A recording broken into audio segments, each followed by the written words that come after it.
Salut à tous, c'est Palawan et on se retrouve aujourd'hui pour un débrief et une analyse du premier épisode de koh Les 4 Terres. Alors, comme il y a pas mal de choses à couvrir, on va tout de suite se lancer dans un avis général de l'épisode. Qu'est-ce que j'ai pensé de cet épisode? Eh bien, pour tout vous avouer, j'ai eu dans un premier temps très peur. On a eu 20 à 30 premières minutes que j'ai trouvé très lentes, vraiment, avec un gros focus de la prod sur les régions qui était très lourd et franchement exagéré, j'ai trouvé.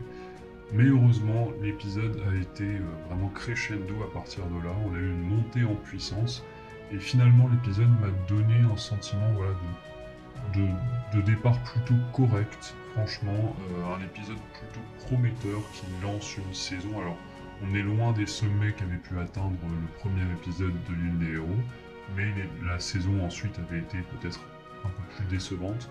Donc c'est peut-être pas plus mal d'avoir un épisode prometteur mais sans plus. J'espère que ça augure d'une très bonne saison. Donc ce que je vous propose de faire ensemble, c'est de couvrir un peu chronologiquement l'ensemble des événements qu'on a eu pendant cet épisode. Puis ensuite, je vais un peu plus rentrer dans les détails des dynamiques des différentes équipes. Et enfin, on évoquera quelques sujets un peu plus annexes comme les audiences de l'émission. Alors, comme je l'ai dit, début d'épisode un peu étrange, hein. Déjà, on n'a pas eu de naufrage. Je crois que c'est peut-être même la première fois de toute l'histoire de koh où on n'a pas de naufrage. Donc, les 4 équipes arrivent sur la plage. On leur révèle donc le twist des 4 équipes. Très bien. Mais ensuite, on leur fait deviner le twist des régions. Et on a senti franchement les candidats un peu dubitatifs quant à ce twist. D'abord, ils n'ont pas trop su où se positionner, ils ne savaient pas trop quel était le twist en question pour essayer de leur faire deviner. Et puis, on les sentait un peu en porte-à-faux vis-à-vis de ce twist, très franchement. C'est d'ailleurs intéressant, mais j'en avais parlé dans ma vidéo des attentes pour cette nouvelle saison, que vous pouvez retrouver dans les fiches. J'avais justement parlé du fait que voilà, on avait un basque qui allait se retrouver avec une normande du fait du découpage un peu étrange.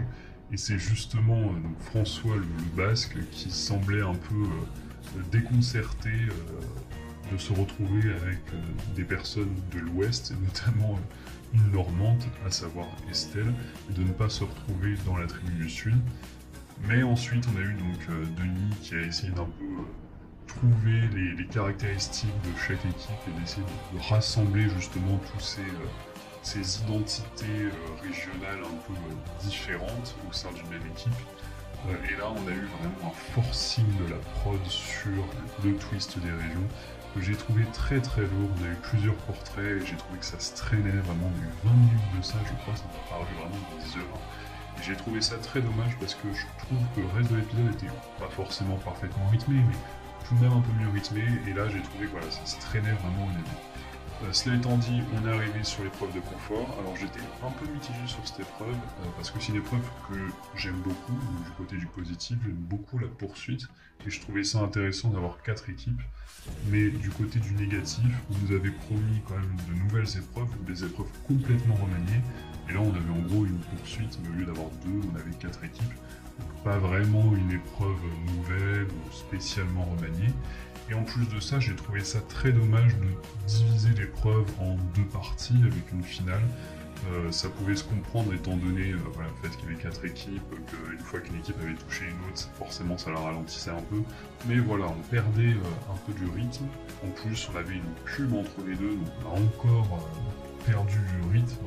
J'aime pas du tout quand Koh-Lanta fait ça, quand TF1 fait ça, mettre une pub au plein milieu de l'épisode et en plein milieu de l'épreuve. Mais bon, c'est comme ça. Heureusement, la performance de Brice et Dorian a un peu éclipsé tout ça. On a tous été impressionnés, je pense, moi en particulier, par Brice. Autant Dorian, je l'avais vu venir avec son portrait, autant Brice, je l'avais pas senti aussi fort, vraiment. Et les deux portaient la corde de 50 kg à deux et réussir 2 fois de suite à rattraper l'équipe juste devant eux, c'était vraiment un exploit assez impressionnant. Donc, à la suite de cette épreuve, l'équipe de l'Est, l'équipe Perth, est envoyée sur l'îlot de l'exil. Alors, encore une nouveauté dont j'ai été un peu déçu, je dois l'avouer, parce que je pensais que l'îlot de l'exil allait permettre de montrer plus de survie. On a eu de la survie dans cet épisode, mais bizarrement, qui n'est pas venu de l'îlot de l'exil. On n'a quasiment rien vu de spécifique à l'îlot de l'exil, si ce n'est la séquence un peu humoristique où Adja, la handballeuse, et ses coéquipiers essayent de dégommer une noix de coco au sommet d'un cocotier. Mais à part ça, voilà, on n'a vraiment rien vu de cette île, on les a pas vraiment vus galérer sur l'île, on les a même presque plus vus galérer sur leur propre île ensuite, la nuit suivante, du fait de la pluie. Donc voilà, j'ai trouvé ça peut-être un peu dommage, cette nouveauté qui avait été pas mal hypée, et qui au final fait un peu l'effet d'un pétard mouillé. On arrive ensuite très vite à l'épreuve d'immunité. L'épreuve d'immunité plutôt sympa, alors c'était un relais assez classique, mais avec le twist du chronomètre, qui rajoutait vraiment un aspect plus stratégique, déjà dans l'ordre du passage des différents candidats. Et je trouvais ça assez sympa, ça donnait une épreuve assez dynamique, assez disputée aussi. Peut-être le fait d'avoir 4 équipes aussi, c'était assez... ça rendait l'épreuve forcément plus dynamique, donc ça j'ai plutôt apprécié. Et puis enfin la fin de l'épisode qui a mis beaucoup en avant la tribu du Nord, qu'on avait assez peu vu au début de l'épisode, mais forcément là, avec les tractations pour le conseil, on les a plus vus. Adrien évidemment a été mis en lumière, mais je vais y revenir dans l'analyse par équipe. Et on a eu donc l'élimination de Marie-France au conseil sans trop de surprise. On va donc à présent analyser les tribus une à une et essayer de comprendre un peu les dynamiques entre les différents personnages, entre les différents acteurs de ces tribus. D'abord, la tribu de l'Ouest. Alors la tribu de l'Ouest, donc la tribu des Oranges, il n'y a pas forcément grand chose à en dire, je trouve. On a un duo très fort, très solide, on l'a senti, on l'a vu sportivement, à savoir Brice et Dorian. On les voit vraiment aller très loin, je pense, tous les deux. Alors peut-être un petit bémol sur Brice, bon c'est que le premier épisode, mais je l'ai senti un peu candide, un peu naïf, et je pense que ça pourrait lui porter préjudice, notamment dans la phase post-réunification s'il l'atteint. Alors que je sens Dorian un peu plus posé, peut-être un peu plus, avec un peu plus d'expérience. Je crois qu'il est un peu plus âgé que Brice, je crois qu'il a 30 ans alors que Brice en a que 22. Et je le sens justement se mettre un peu plus en retrait et peut-être avoir Brice comme bouclier, Brice qui se met un peu plus en avant, ce qui devrait, je pense, lui permettre d'un peu plus se faufiler et d'aller plus loin dans la phase post-réunification s'il l'atteint lui aussi. Voilà, donc je pense que c'est tout de même un duo assez fort qu'on va voir vraiment dans le reste de l'aventure. Par contre, le reste de la tribu, alors on a François qui s'est un peu positionné en patriarche, vraiment par rapport à ces deux-là notamment, on sent que c'est un peu qui va s'allier un peu naturellement à ce duo fort. Et pour ce qui est des 3 femmes de la tribu, on les a finalement assez peu vues. La seule qu'on a vue, mais c'était un peu négativement, c'est Estelle, qui s'est très vite désolidarisée du groupe. Dès l'arrivée du groupe sur l'île, on l'a vu, elle voulait directement s'activer pour la cabane ou pour le feu, ou pour chercher l'eau, alors que les autres voulaient se baigner, se détendre 5-10 minutes. Et ça, c'est très mauvais dès le départ de se mettre vraiment à l'écart du groupe, à l'écart de l'équipe, de se montrer vraiment déjà individualiste par rapport au reste de l'équipe. Et je crains vraiment des conséquences pour elle, parce que déjà c'est une candidate qui est un peu plus âgée, forcément je crois que c'est la doyenne de l'équipe, donc elle risque déjà d'être visée pour son physique, parce que c'est une des stratégies premières, on le sait dans Koh-Lanta. Souvent les femmes plus âgées sont visées lors des premiers conseils, et en plus le fait de cette mise un peu à l'écart de l'équipe, je pense que c'est quelque chose d'assez négatif. On verra ça dans les prochains épisodes. Passons à la tribu du Sud. Alors la tribu du Sud, il y a assez peu à en dire. On l'a beaucoup moins vu que les 3 autres équipes. Là aussi, les hommes ont été beaucoup mis en avant par rapport aux femmes. On a vu notamment Mathieu qui s'est avéré, sans douter, très fort dans les épreuves, mais également très fort en survie. On a vu que c'est un peu lui qui a mené justement la conquête du feu, entre guillemets, et c'est lui qui a permis, entre autres, parce que toute l'équipe s'y est mise, mais c'est vraiment sa technique qui a permis de faire du feu. Donc voilà, Mathieu a surveillé. On a aussi vu Sébastien, très positif aussi dans le montage. On a vu notamment que le montage mettait beaucoup en avant ses qualités de bâtisseur. On a vu que c'était le grand artisan de la cabane, même si j'ai été un peu déçu justement qu'au niveau de la survie, on ne voit pas trop la construction de l'abri. D'autant qu'ils avaient gagné un kit de terre, ce qui est relativement rare dans Koh-Lanta, donc avec une scie, des clous, etc. Et que ça aurait été sympa de les voir vraiment construire la cabane. C'est un peu dommage qu'on ait eu que quelques séquences là-dessus, mais on a vu quand même que Sébastien se mettait pas mal en avant là-dessus.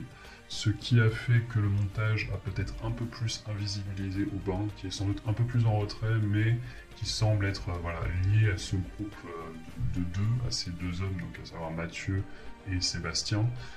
Aubin, ça va être un peu, on le sent, leur fidèle lieutenant, un peu le gars sympa, avec un très bon social, qui risque d'aller loin, très franchement, en se liant à ce duo. Et donc un peu à la manière de l'équipe de l'Ouest, on sent déjà une personne un peu en retrait, un peu à la marge. Alors même si on l'a pas forcément énormément vu, mais là forcément je suis influencé par le montage pré-générique, où on a vu Carole déjà se disputer. Le seul clash, je crois, qu'il y a vraiment dans le montage pré-générique, c'est avec Carole et sa tribu du Sud. Donc très franchement, je pense que dès qu'il y a un conseil, c'est elle qui va sauter malheureusement, parce qu'en plus elle est plus âgée, elle est forcément plus faible physiquement, donc un peu à la manière de ce qu'on a vu dans l'équipe de l'Ouest. Je pense que Carole est en danger dans l'équipe du Sud. L'équipe de l'Est à présent, et contrairement donc à l'équipe de l'Ouest et à l'équipe du Sud, pour les Verts, donc l'équipe de l'Est, les deux personnages les plus mis en avant sont deux femmes, à savoir Alexandra. Alors Alexandra, très franchement, quand j'ai vu son portrait et le contraste entre son portrait et ce qui a été montré d'elle dans les premiers instants où on la voyait, je me suis dit ça va être le genre de candidat comme on en a chaque année maintenant. Ce genre de candidats, vous savez, qui sont un peu agaçants, mais qui finissent par être drôles un peu malgré eux, parce que le montage les tourne complètement en dérision. Si vous vous souvenez par exemple de l'île des héros, il y avait Benoît qui était vraiment l'archétype de ça. Avant ça, dans les guerres des chefs, on avait Nicolas qui tombait complètement également dans cette catégorie-là. J'ai eu un peu cette impression-là au début, mais finalement, je trouve que le personnage d'Alexandra se rapproche presque plus d'un personnage comme Julie. Vous savez, vous vous souvenez de Julie sûrement, de L'île au trésor, qui chantait toutes ces chansons Disney. Là, on a remplacé Disney par les super-héroïnes. Mais on a un peu le même type de personnage décalé, qui est un peu en marge de la tribu, mais qui, en tout cas on l'espère, va se révéler au fur et à mesure. On a vu qu'elle a eu une forme de mini-rédemption lors de l'épreuve d'immunité, même si on sent qu'elle est assez faible physiquement et que ça va être très dur pour elle. Je pense qu'elle a la possibilité peut-être d'avancer dans l'aventure si elle parvient à vraiment dompter son physique et à mentalement être là et à mieux se lier avec le reste de la tribu, parce qu'on sent qu'elle était vraiment à l'écart. Mais je pense que si elle arrive à échapper au premier conseil, je pense qu'elle a les moyens d'aller plus loin, beaucoup plus loin qu'on ne le pense. Et donc, le deuxième personnage qu'on a, c'est Adja, qui est exactement comme je l'imaginais et comme je l'espérais, je dois l'avouer. Je l'évoquais dans ma vidéo sur les attentes, mais voilà, ce personnage de compétitrice acharnée, prête à tout pour la victoire, qui n'hésite pas à casser du sucre sur le dos de ses coéquipiers. Très franchement, on l'avait senti venir et elle est exactement comme je l'avais imaginé. C'est presque une forme de Béatrice de la guerre des chefs, mais qui assumerait ses stratégies. Je trouve que c'est vraiment le genre de personne qu'il va falloir suivre. Je pense que ça va être très compliqué pour elle parce qu'elle est forte physiquement, en tout cas en apparence. On a vu qu'elle avait un peu galéré quand même lors de l'épreuve de confort, mais bon, on sent qu'elle a quand même du répondant physiquement. On sent qu'elle a pour l'instant la main mise sur son équipe, qu'elle s'est un peu imposée comme la chef et que ça fonctionne pour l'instant. Qu'elle s'appuie notamment sur ses coéquipiers masculins. Mais on a senti que son social pouvait être vraiment désastreux. Donc ça ne m'étonnerait pas qu'elle soit la première éliminée de sa tribu. Alors on verra comment ça évolue, mais si elle commence à se mettre à dos des aventuriers de sa tribu, ça risque d'être très compliqué pour elle. Donc j'attends vraiment de voir comment ça évolue dans la tribu de l'Est. On a également quelques personnes un peu en embuscade, des profils sympas comme Bertrand Camel par exemple, ou même Loïc, que j'ai trouvé aussi assez intéressant. On verra ce que ça donne par la suite. Et enfin, forcément, la tribu la plus intéressante, ou la plus en vue en tout cas pour la fin, c'est la tribu du Nord, avec Adrien. On l'avait tous vu venir, je pense, comme le stratège de cette saison. Et voilà, bon, il s'affirme un peu comme tous ces candidats qui, je pense, hein, je ne sais pas, je ne le connais pas personnellement, mais je pense que c'est un fan de Survivor, très franchement. Et donc, il a joué la stratégie de manière extrêmement bourrin, comme le font beaucoup de candidats fans de Survivor qui vont dans Koh Lanta. C'est la dernière chose à faire, évidemment. On l'a vu qu'il a failli se griller, franchement. Alors, c'est pas forcément idiot d'essayer de voir où est-ce qu'on se positionne dans la tribu, où est-ce que se positionne chacun, où est-ce que chacun pense se positionner aussi. Mais la manière dont il l'a fait, l'a tout de suite grillé comme un stratège, et ça, c'est franchement très très très dangereux. Moi j'ai même cru à un moment qu'il allait se faire griller, qu'il allait se faire éliminer. Heureusement on sentait que Marie-France était vraiment en marge de la tribu, donc au conseil elle s'est faite même éliminer à l'unanimité. Mais le mec s'est quand même fait griller au conseil, hein, parce que Marie-France a tout balancé, sans doute dans un move un peu désespéré pour essayer de sauver sa peau. Mais voilà, j'ai un peu peur pour lui pour la suite, très franchement. J'ai peur vraiment que il se soit grillé, notamment auprès des deux filles, donc qui est vraiment le duo fort de cette équipe, à savoir donc Lola et Angélique. Hein, on les a sentis très proches toutes les deux. Elles n'ont manifestement pas fait de pacte d'alliance, mais on sent qu'il y a un pacte tacite, hein, d'amitié entre guillemets. Et le fait d'avoir essayé de se greffer à ce groupe ou de le casser n'était pas idiot, mais je pense qu'il s'y est pris beaucoup trop tôt et de manière beaucoup trop bourrine. Alors je comprends que ce soit un peu tendu parce que on l'oublie peut-être, mais ce sont des équipes de 6, donc un duo c'est extrêmement dangereux, forcément dans une équipe de 6. Il vaut mieux soit s'y allier, soit directement le casser. Et je comprends cette logique-là, mais dans Koh Lanta, les aventuriers souvent ne réagissent pas comme ça, surtout dans la phase par équipe. Ils pensent d'abord à éliminer les plus faibles, et on l'a vu que là c'était le cas, hein, c'était vraiment la logique des deux filles. Donc Adrien qui ne fait pas partie des plus faibles, hein. C'est pas comme Ahmad qui la saison dernière devait tout de suite se défendre vu ses performances à l'épreuve d'immunité. Là on a quelqu'un comme Adrien qui manifestement sportivement ne sera pas parmi les plus en danger de l'équipe. Donc à mon avis il aurait dû la jouer plus subtile, essayer de tâter le terrain mais sans proposer directement des stratégies d'alliance, sans dire si tu t'allies pas avec moi t'es en danger. Enfin, on a senti qu'il y allait vraiment comme un bourrin et ça s'est vraiment retourné contre lui. Les filles ont vraiment peur de lui, ne lui font plus confiance. Ça pourrait aller si on sentait qu'il pouvait s'allier avec les deux autres hommes de la tribu, mais on a vu que Samuel, c'est vraiment la surprise, je trouve, de cet épisode. Samuel est complètement déconnecté du jeu. D'ailleurs, je me demande même ce qu'il fait là, parce qu'il n'a pas été particulièrement brillant dans les épreuves. On l'a pas vu s'illustrer en survie non plus, donc il est ni là, semble-t-il, pour les épreuves, ni pour la survie, ni pour le jeu, manifestement. Donc, alors est-ce que c'est une stratégie de se mettre en retrait? Je pense pas du tout. Je pense vraiment qu'il est complètement étranger à toutes ces considérations stratégiques et de jeu. Donc, il me semble vraiment un peu un joker, mais un joker inutilisable, hein, un joker un peu aléatoire qui peut basculer d'un côté ou de l'autre. Bon, certes, il a voté pour Marie-France finalement, hein, mais on peut vraiment... moi, je serais justement à la place d'Adrien, je craindrais vraiment ce genre de joueur qui est totalement imprévisible, et à mon avis, il ne va pas durer très longtemps, surtout si ses performances dans les épreuves ne sont pas brillantes. À mon avis, il risque d'être le prochain à se faire éjecter de l'équipe du Nord.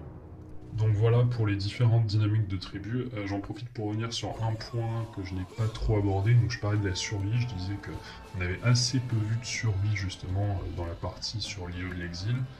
Mais on a vu quand même un peu de survie dans les différents camps, notamment le feu qui a été fait donc par l'équipe du Sud, mais également les tentatives de pêche par l'équipe de l'Ouest. Et ça me permet de revenir sur un point, l'équipe de l'Ouest qui semble très forte physiquement, notamment grâce à ce duo Brice et Dorian, semble en revanche vraiment complètement à la ramasse en termes de survie. Personne ne sait faire le feu, personne n'a vraiment pris le leadership pour faire un abri par exemple. Donc on sent que c'est le genre d'équipe qui risque de vraiment baisser en puissance au fur et à mesure s'ils ne trouvent pas de quoi se nourrir, ce qui risque d'être le cas étant donné leur niveau à tous en survie. Donc voilà pour l'analyse globale. Je vais revenir sur certains points un peu plus annexes. notamment sur les audiences de l'épisode. J'en avais parlé dans une vidéo précédemment que vous pouvez retrouver dans les fiches. Et j'avais assez précisément dit voilà, que l'audience se situerait en gros entre 5,5 millions et 6 millions. Ça a été le cas, donc on a une audience hier de 5,66 millions. C'est le meilleur lancement depuis Koh Lanta Cambodge, donc en 2017, donc c'est une plutôt bonne perf. C'est même une très bonne perf quand on regarde la part d'audience, 31% de part d'audience. C'est excellent, c'est le meilleur lancement pour Koh Lanta depuis la nouvelle édition en 2014, donc on sent qu'on a vraiment eu un lancement très bon et que la stratégie de TF1 et de ALP de surfer sur la vague de l'île des héros a vraiment fonctionné. Et justement, ça m'amène à mon point suivant qui est le générique. J'ai trouvé ça intéressant, ils ont réutilisé la musique de l'île des héros pour le générique, alors que la musique était vraiment très spécifique, avait vraiment beaucoup changé lors de l'île des héros. Franchement, j'ai trouvé ça dommage. Alors, je comprends la stratégie vraiment de surfer sur la vague de l'île des héros, mais j'ai trouvé ça très dommage de ne pas à nouveau un peu changer le générique, toujours en gardant le thème classique aventurier, mais d'apporter un peu une nouveauté, quelque chose qui soit spécifique à la saison, un peu à la manière de ce qu'on avait dans Survivor, à l'époque où ils avaient le nom générique, et où chaque saison avait un peu son identité musicale, son thème propre. Et là j'ai trouvé ça dommage voilà, qu'il n'y ait pas cette nouveauté un peu dans la musique qui soit propre à cette saison-là. Deuxième point je trouve intéressant sur le générique, c'est qu'ils ont, je crois que c'est la première fois qu'ils font ça, ils ont séparé les candidats par équipe, donc par région, pour vraiment renforcer cette idée des 4 terres. Les candidats sont présentés dans le générique par équipe. Et ça, c'est une nouvelle fois quelque chose qu'on voyait dans Survivor, à l'époque on avait des lots génériques. Donc c'est quelque chose d'assez intéressant, je trouve que ça fonctionne vraiment dans la dynamique du générique. Alors on sent que c'est un peu rushé parce que comme ils ont 24 candidats et qu'ils n'ont pas rallongé la musique, forcément ça oblige à vraiment pas mal enchaîner les plans et enchaîner les candidats. Mais je trouve ça intéressant voilà, d'avoir cette dynamique un peu de 4 équipes et de vraiment montrer à chaque fois dans chaque générique les 4 équipes. Alors ce qu'on peut regretter toujours, moi j'ai vraiment un problème avec le design du générique depuis la reprise d'ALP par Alexia Laroche-Joubert, avec ses effets un peu de kaléidoscope, hein. On se croirait franchement dans un clip kitsch des années 80. Mais bon, ça c'est mon ressenti très franchement et je trouve ça dommage qu'il n'ait pas un peu changé le design générique non plus. Mais bon, c'est un point très franchement très annexe. Mais voilà, je trouvais ça intéressant d'analyser ce générique parce que ça montre une certaine volonté de la prod de s'inscrire dans une continuité de cette île des héros qui a été vraiment une très forte saison en termes d'audience pour TF1 et pour ALP. Donc en bref, j'ai trouvé que c'était un lancement plutôt réussi, vraiment plutôt intéressant, en tout cas prometteur, même si, comme vous l'avez compris, j'ai quand même quelques bémols, hein. J'ai trouvé que l'épisode était long quand même, l'épisode s'est terminé à 23h45 et se traînait vraiment pas mal au début, il y a pas mal de choses qui auraient pu être coupées je pense. On a eu quelques moments encore gênants, même lors du conseil avec la chanson des corons qui a été reprise en chœur par quelques personnes qui savaient la chanter parce qu'il y avait manifestement la moitié de l'équipe qui ne connaissait pas les paroles. On a senti voilà, quelques moments un peu de gêne, Adrien qui savait pas bien se positionner dans l'équipe du Nord parce qu'il est parisien. Parisien, ça n'a pas grand chose à voir avec quelqu'un qui vient du Nord-Pas-de-Calais. Mais bon, ça étant dit, voilà, malgré un peu ce forcing sur les tribus et sur les régions, je trouve que l'épisode est prometteur. J'espère qu'on aura une bonne saison, à voir comment ça évolue dans les prochaines semaines. Donc voilà, c'est tout pour mon avis. N'hésitez pas à me dire ce que vous en pensez en commentaire, hein, quels sont vos candidats préférés, vos candidats détestés, quelle est l'équipe que vous comptez soutenir dans les prochaines semaines. Et puis je vous invite à vous abonner si ce n'est pas déjà fait, à laisser un pouce bleu à la vidéo également, et on se retrouve très vite pour une nouvelle vidéo. Ciao à tous.